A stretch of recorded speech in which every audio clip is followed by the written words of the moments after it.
PG&E's most important responsibility is the safety of our customers and communities. High winds can cause tree branches and debris to contact energized electric lines, damage our equipment, and cause a wildfire. As a result, we may need to turn off power during severe weather to help prevent wildfires. This is called a public safety power shutoff. PG&E will not take any chances with customer safety. The sole focus of a public safety power shutoff is to keep our customers safe. We are working year-round and non-stop to make our system safer and more resilient and improve public safety power shutoff events for our customers and communities. California, Oregon, and Washington, along with several other Western states, continue to experience an increase in wildfire risk and a longer wildfire season. For the safety of our customers and communities, however, public safety power shutoff continues to be a necessary tool as a last resort. We initiate public safety power shutoffs when the weather forecast is for such severe weather that people's safety, lives, homes, and businesses may be in danger of wildfires. After PG&E has initiated a power shutoff, we must ensure that power can be safely restored after severe weather has passed. PG&E inspects every mile of the electric system that was turned off for safety.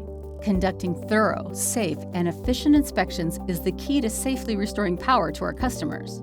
The process begins even while the severe weather is ongoing, as we put our crews into position to quickly inspect lines for damage when the weather has passed. PG&E's Emergency Operations Center will confirm when it is safe to begin inspections and restore power. Crews use a variety of methods to conduct these inspections. Many of our lines can be inspected by qualified experts using helicopters.